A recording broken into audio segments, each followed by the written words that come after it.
Don't deviate, don't procrastinate, don't become frustrated. All you have to do to win this battle is stay on track. Discouragement can creep in secretly, hide behind clothes, makeup, hairdos. Discouragement is so bold that it will even hide behind a smile. It will always ride to work with you, and if it doesn't catch a ride going to work, it'll catch a ride on the way back home. Discouragement will go into a tent, to a garage apartment. It'll go into subsidized living. It will walk right into a Section 8 neighborhood. But don't think that it stops there. Discouragement will walk right into a middle-class house and sit down at the dining room table and have a cup of coffee early in the morning.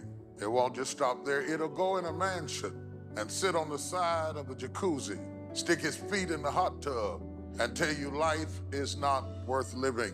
If you listen at discouragement, it will cause you to make bad decisions.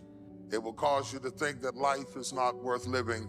And secretly, behind the facade of a smile and a good morning and a praise the Lord and a how are you, you will wonder if you're ever going to get out of what you're into.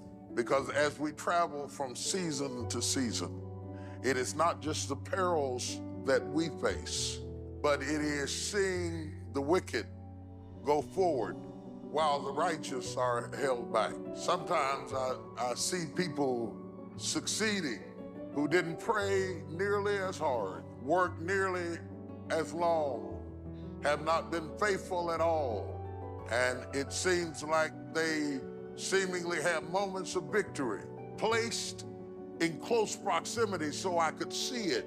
Their victories are flaunted in my face, not while I am having a similar experience, but while all hell has broken loose in my life and I am going through agony and tragedy, seemingly they are having victory and triumph.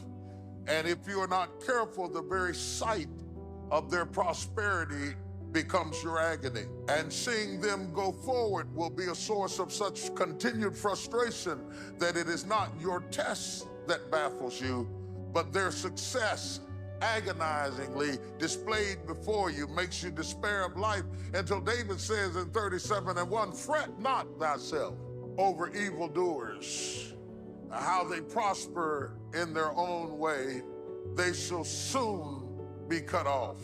He says, in other words, don't make a permanent decision over a temporary circumstance. He says, don't allow a moment of agony to make you draw a conclusion about life prematurely. Because if you just keep on walking with God, God has a way of making everything all right.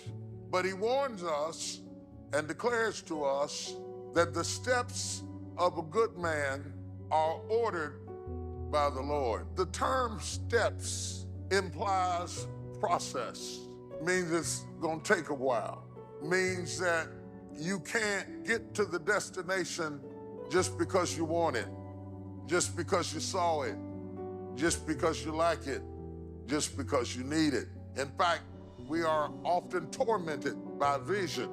It's a painful thing to be a visionary, because a visionary sees what shall be and wakes up to deal with what is. Sometimes a visionary cries out on the inside and says, God, don't even show me what shall be. Because every time I shout and dance over what you showed me, I go home to a harsh and painful, bleak, dark reality. And the fact that I am torn between what shall be and what is creates agony in my life. There are moments that I'd rather not know that I'm gonna be king if you're gonna send me back out into the field to take care of sheep. Why didn't you just hide that I was gonna be king so I could be satisfied taking care of sheep? But because you told me you had more for me, I wanted to hasten the process to get to my destiny. Now I'm not happy doing what I used to be happy doing because I'm tormented by what shall be. I want to hasten my process so that I can get to an expected end, but that cannot be done. Because a blessing given too soon is not a blessing at all. I can give my son the car keys now, tell him to go to the store. But had I given it to him when he was 5, it would not have been a blessing at all. Same car, same son, given too soon. He can't handle it.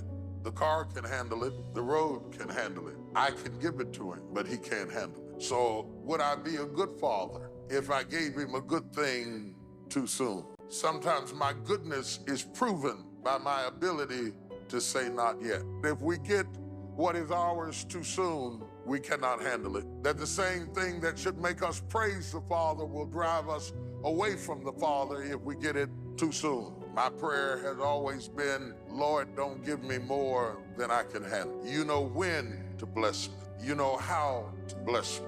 You know when I'm ready to be blessed. Teach me patience with the process.